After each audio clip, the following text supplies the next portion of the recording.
So we spoke about the positive ways in which we celebrate Shabbat. That's letter A, okay? That's Roman numeral 2, letter A. All of the having meals on Shabbat and reciting Kiddush at the beginning of Shabbat and Haflah at the end of Shabbat. We talked about for like a couple months, letter B, and all of the prohibitions on Shabbat, how all of the restraining from work of various kinds carves out a space for all of the positives that we're supposed to do in Shabbat and everything we're trying to accomplish in Shabbat.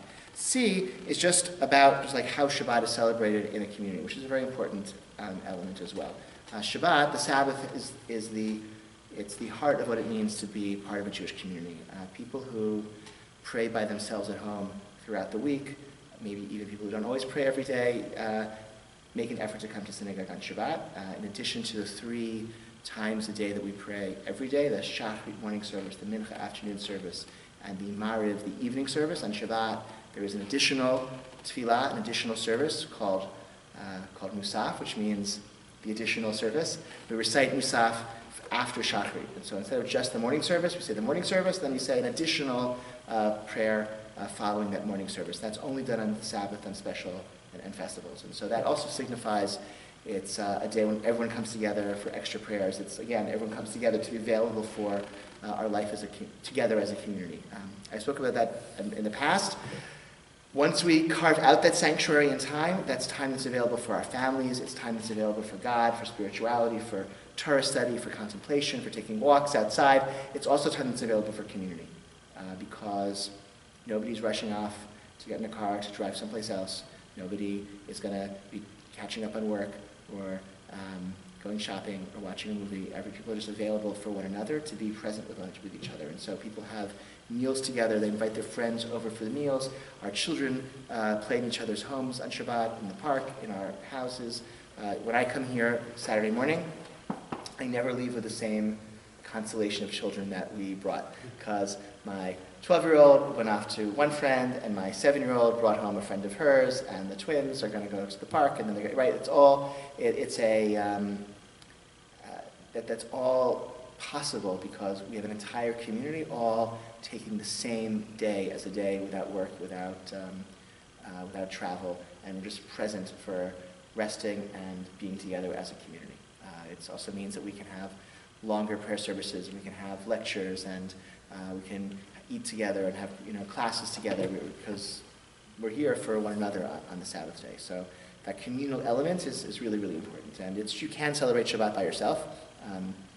That's definitely something a few times a year I enjoy doing, to be away, and if I'm on vacation, sometimes I might be, someplace where there is no Jewish community out, away from a community, and there's something very relaxing about praying by myself and having a meal with my family alone. But really Shabbat is a day when it's especially important to try to come to shul to pray and to be with the community. I think it's an important part of the day. So that's worth emphasizing. So that's shul, musaf, kriya. We also read the Torah on Shabbat. Very good. Okay. In the time of Ezra, so the biblical figure at sort of the end of the biblical period, just to remind ourselves of the sort of basic biblical timeline. The Hebrews leave Egyptian slavery under leadership of Moses. Joshua leads the conquest of the land of Canaan, and then you have the period of the judges, people like Gideon and Samson and Deborah, and that culminates at Samuel, and then you have the period of the kings, okay, Saul and David and Solomon, and some of them, Hezekiah, okay, and Yoshiyahu, and all the period, the heart of the Hebrew Bible. That ends with the conquest of the Jewish kingdom by the Babylonians in the year 586 before the Common Era. But 70 years later, the Babylonian Empire is in turn conquered by the Persians, the Syria, and the Jews return. Movies downstairs. You could lock. There's a group that's going to be coming at 7:30. So there's another class starting in. So 1 second.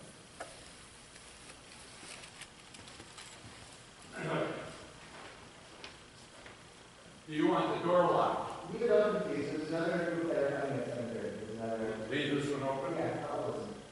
Okay. Yeah. Thank you. Enjoy it.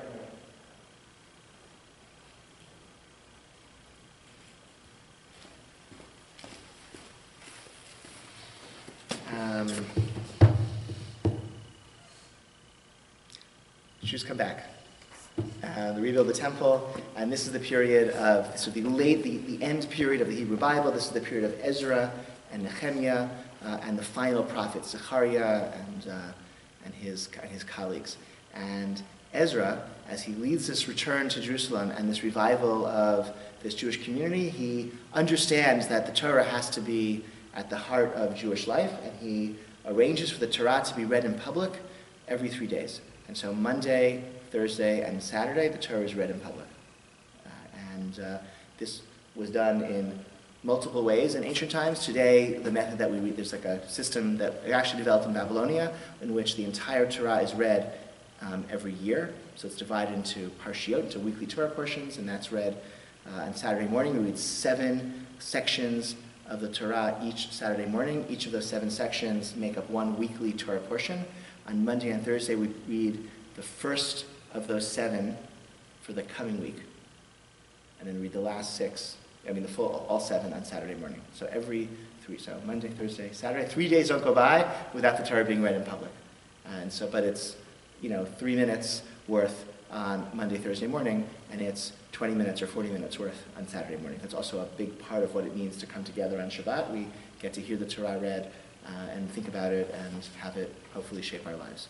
Okay, so that's also part of what it means to celebrate the Sabbath. Questions or reactions on what I've said so far? People who've been doing it for a while, any comments? Really specific question? Please, let's do it. I've heard there's a minimum number of verses that need to be read per aliyah. That's true. Was that developed with the Babylonian system, or is that developed separate from that? So if we decided to break the system. That's a great question. I think that is irrespective of the Babylonian versus the Palestinian system for how to... In Eretz Yisrael, in the land of Israel, they had a triennial cycle where they would finish the Torah every 3 years instead of every 1 year. So it's a much shorter section of verses they had to get through. I think they still had the same... They still divided it, as far as I know, into 7 sections on Shabbat morning. And I think they had the same rules for at least 3 verses and not not ending in certain places near the end of a paragraph, etc. I think they had those same rules. Do you know where those came from? Those rules are discussed in the tractate of the Talmud called Masechet Megillah. Okay. So you can, one day you'll learn Masechet Megillah. You really should. It's a very, if you're looking to study Talmud, it's both short and relevant to lived Jewish life, like we do the mitzvot, like today, all of us, that are described in Masechet Megillah, and it has some rich conceptual topics as well. So the way in which Torah is read in public is dealt with mostly in Masechet Megillah. So, and Daf Yomi will get there in a couple of years. 2 or 3 years from now, we'll get there in Daf Yomi, but you don't have to wait for that. So, Any other questions or comments about Shabbat and its communal observance? You were going to say something, Renee? Or? Yeah, so you mentioned that you said Monday, Thursday, Friday. Monday, Thursday, Saturday. Oh, okay, I thought you said initially Friday. No, yeah. Good. Maybe I said that, but that's not true. Okay. So, all right. Any other questions or comments before we go on? Okay. So next is, let's talk about Roman numeral 3, the holidays. So,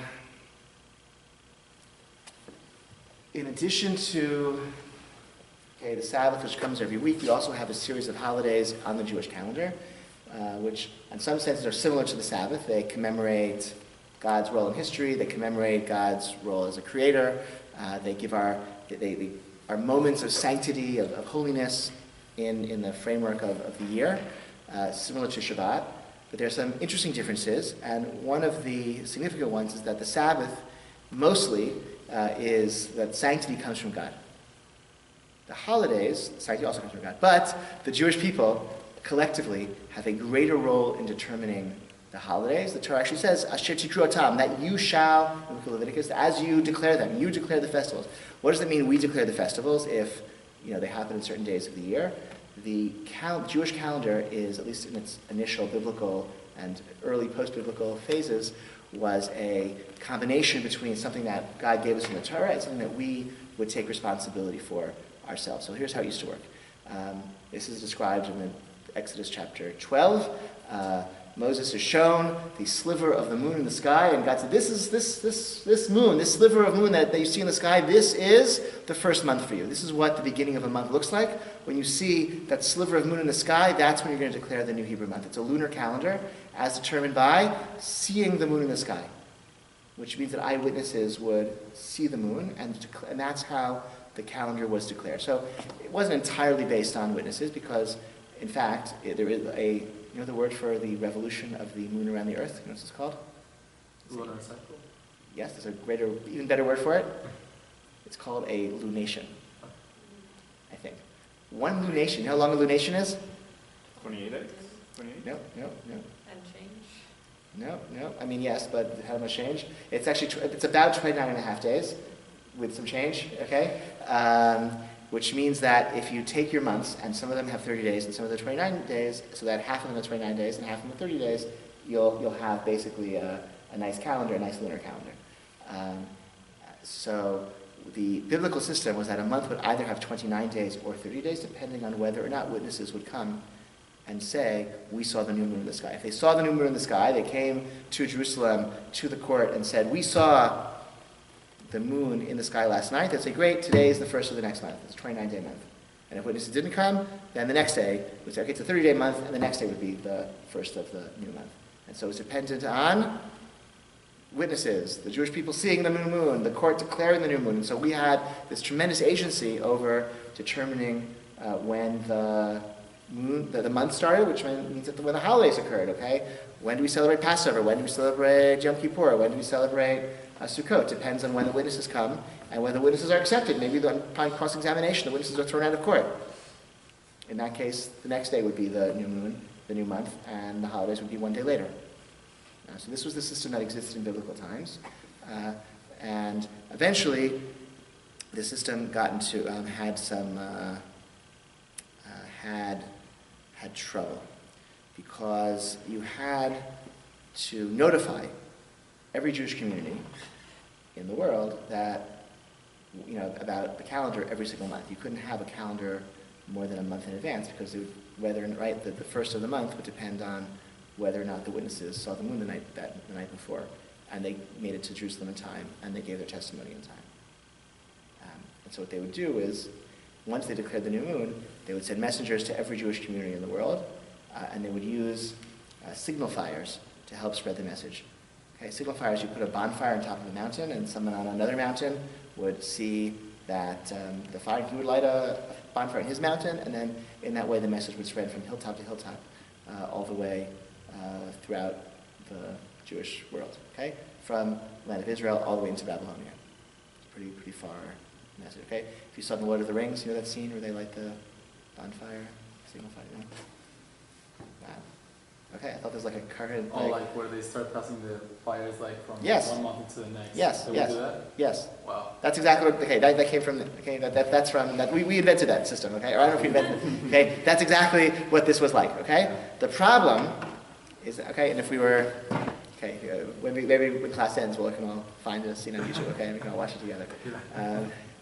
The problem is that the Samaritans, who were sort of an adversarial community that lived among the Jews in the land of Israel in this early Talmudic or pre-Talmudic time period, they deliberately interfered with the system by lighting their own fires to try to cause a ruckus. And so the system broke down. You couldn't reliably figure out what was happening, and so messengers had to be sent, but it took a long time for messengers to get from Jerusalem to Babylonia. Okay? And so the practice developed of Jewish communities out to the land of Israel celebrating every holiday for 2 days, because they didn't really know when the new month began. Okay? So maybe if today is the 15th of Nisan, I'll celebrate today as the first day of Pesach, but if it wasn't, then tomorrow is the first day of Pesach, so I'll celebrate 2 days of Passover. I'll have 2 Passover seders. And so, in this way, the practice developed that outside the land of Israel, holidays were celebrated for 2 days. Inside the land of Israel, celebrated for 1 day, because of this suffix, this doubt that emerged as to the correct origin, the determining moment of the new month. Eventually, a fixed calendar was developed, in which the months always have either 29 or 30 days, and it's always the same. there's a cycle, and there's no need for witnesses anymore. We don't receive witnesses anymore. Even so, the practice endured of celebrating 2 days of holidays in the diaspora.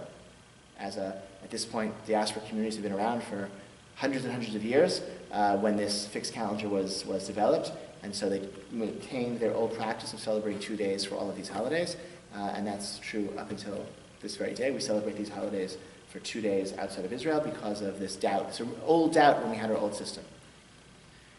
All of this history speaks to the ways that the holiday cycle is, in some ways, entrusted to us to determine. The fixed calendar we developed. And before we had a fixed calendar, it was witnesses who were declaring the festival. In that way, the calendar represents a partnership between humanity and God, or between the Jewish people and God, that we have holidays that are in the Torah that God gave us, but we're the ones who determine when those holidays are based on our activity. The festival of Shavuot in the spring maybe even is the most like this. Shavuot has no date in the Torah. The Torah doesn't tell us the date, the calendar date of Shavuot.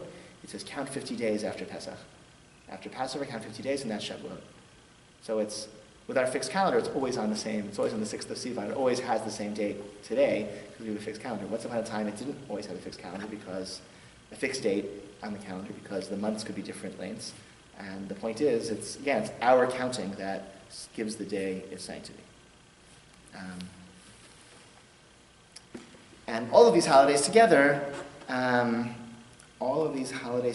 give us shape to our year. There are high moments and low moments and sacred times and somber times and joyous times, right? And the year has a real flavor.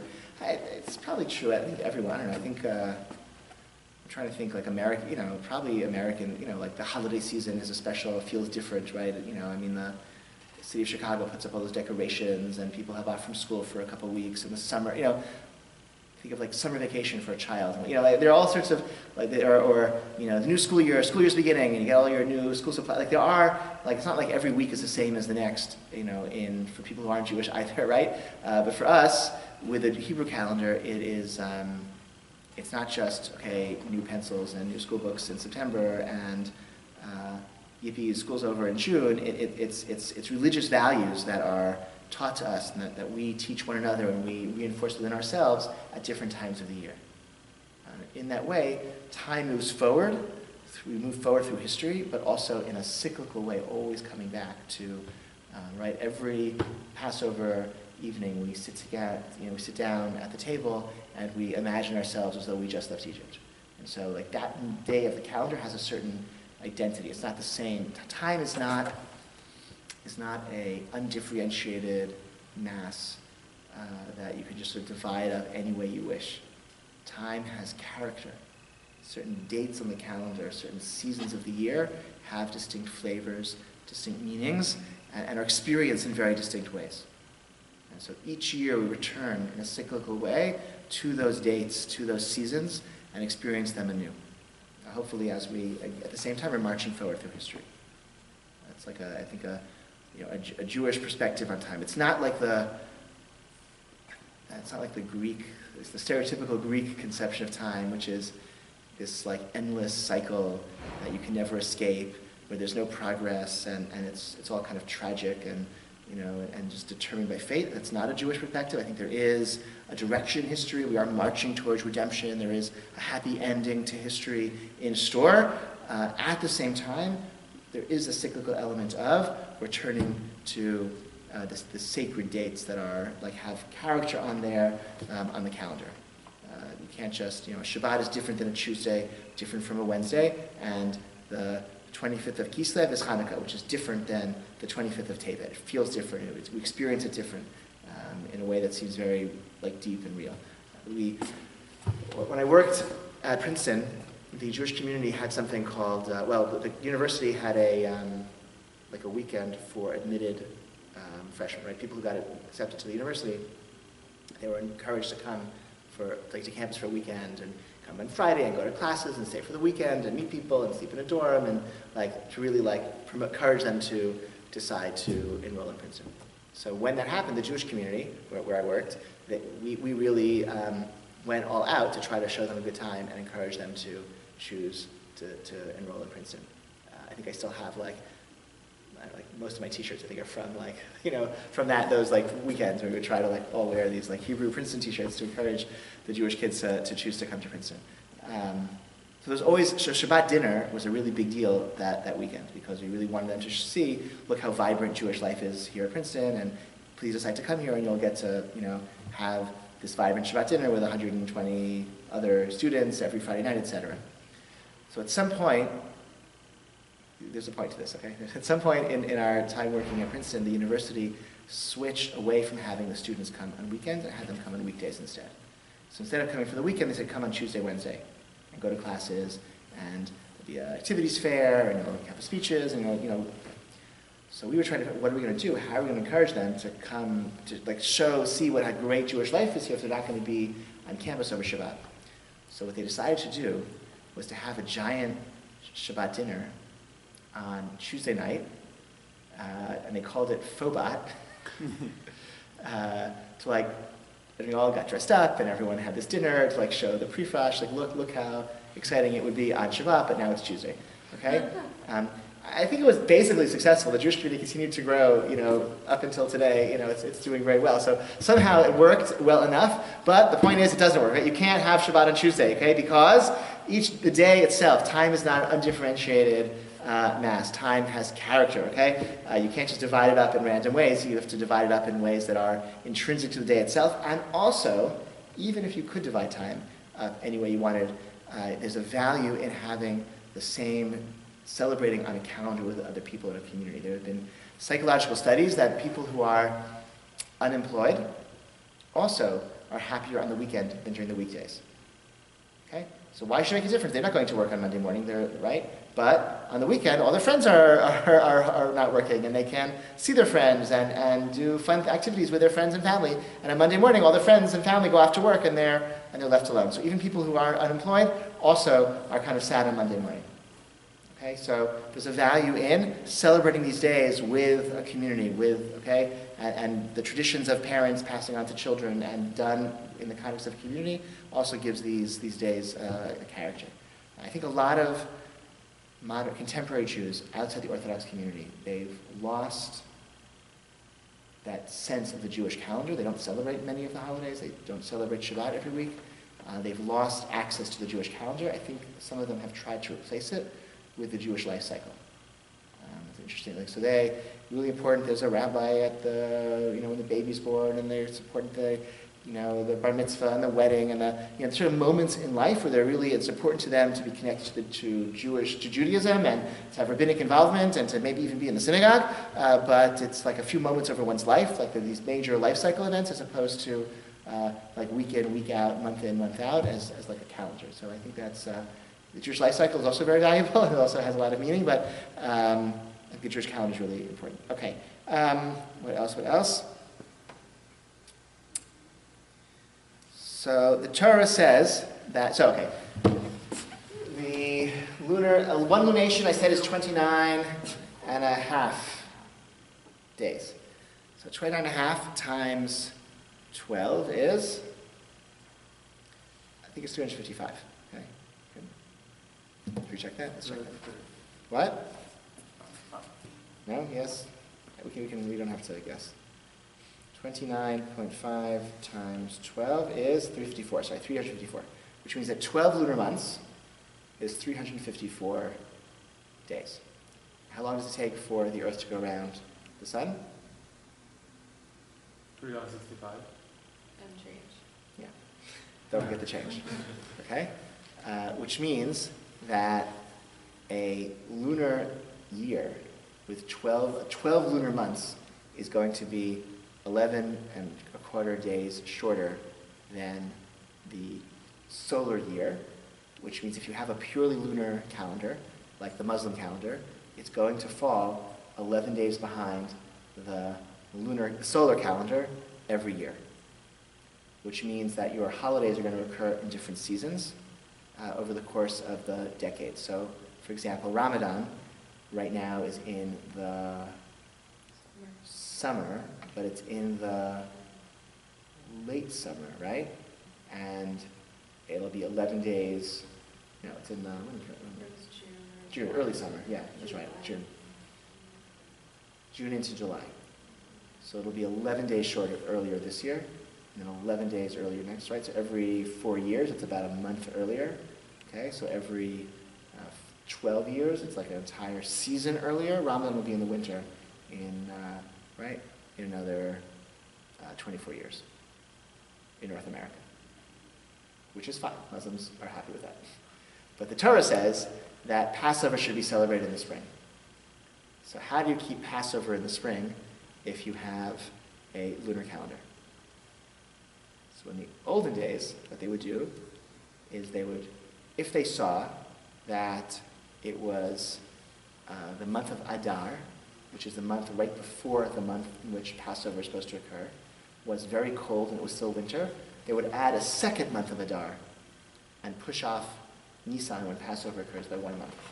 So they would go out, it's Adar, spring, 30 days, 20 days till Passover, like, it's kind of frost still, on the ground, in the morning. This doesn't seem like it's Adar, it's still winter, not spring. Let's add an extra month. That's what they would do. With our fixed calendar, we have a cycle now where 7 out of every 19 years has an extra month. So 7, and if you were to do this math, and 7 out of 19, so 7 years out of 19 have 13 lunar months, and 19 minus 7 is 12 out of 19 months have 12 out of 19 years have 12 lunar months, and so it's like, so 354 times 12 plus 354 plus 30. 384 times 7 equals 365.25 times 19. Or something like that, okay? Very, very close. Very, very close, okay? So that way, it's called intercalation of the calendar, okay? We have a cycle of adding extra months, 7 out of every 19 years, so that the seasons all occur in the time the Torah says they're supposed to occur. You don't have to do 2. The monthly add is Adar, which is before Nisan, okay? It's the month right before Passover, so it's the month. So Adar is the one we add, and this year is a leap year in the Hebrew calendar. So there'll be 2 months of Adar this year, and so we're going to get to Adar. We're going to be ready to celebrate Purim, and wait an entire month. We'll celebrate Purim, and the second time Adar comes around, and then Passover will be a full month later than it would have otherwise been. And usually next fall, the holidays are going to be quote unquote late, right? Because it's right after it'll be the year following the leap year. So the holidays will be a little. So this year, the year that ended, or this 5779, this current calendar year, Rosh Hashanah, Yom Kippur, Sukkot were early, and then we have an extra month in the spring this year, and so next 5780,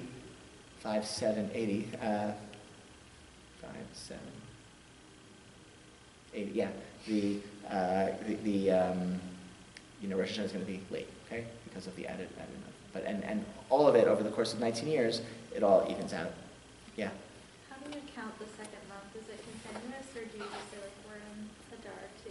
We call it Adar 2. Yeah, very good. So so in a year like this, we'll say Adar 1 and then Adar 2. Yeah, and that should, if you're writing a letter or something, and you should say it's the 3rd day of Adar 1 or Adar 2 on the top of your letter. Okay, that's exactly. How far in advance do we choose which years are leap years? So this was all based on once we add the fixed calendar, it's all in a cycle. So it was done like So we don't. thousands of years ago, and it was set, it's a fixed calendar at this point. So we could know indefinitely into the future. Correct. You can find a perpetual Jewish calendar. You could find out when Pesach will occur, 1,000 years from now, if you were so inclined to figure that out. It's not entirely, one little problem, it's the solar calendar that we are matching ourselves to is the Julian calendar, which means that it's presuming an exactly 365 and a quarter solar year, which is not exactly accurate. So we're losing like 4 days every century, is that right? Or no, is it?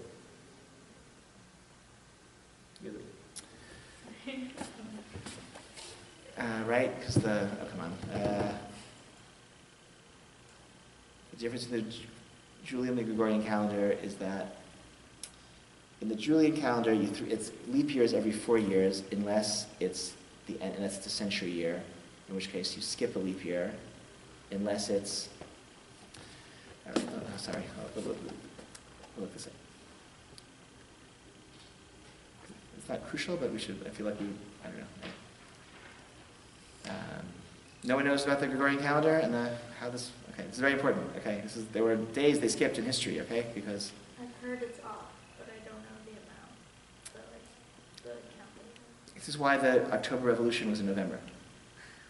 Okay, Gregorian calendar, because they didn't switch to it until okay. October 1582. They skipped. Okay, this is Wikipedia. I assume.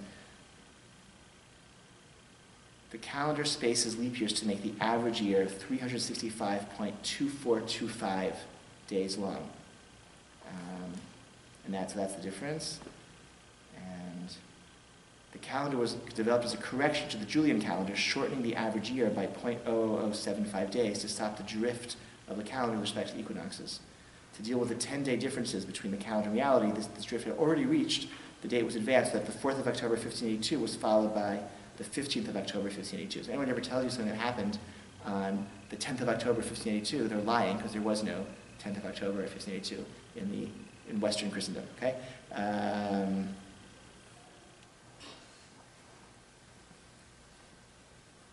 So it's this difference between the okay. So at this point we're now 14 days, right? Because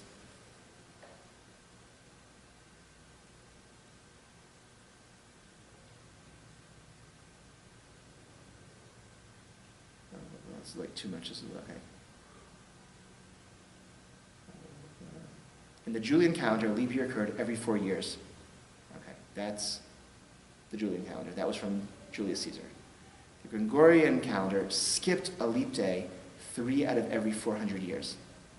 So a leap year every 4 years, unless it's a year that ends in 100, unless that is also a 100 year that's divisible by 4.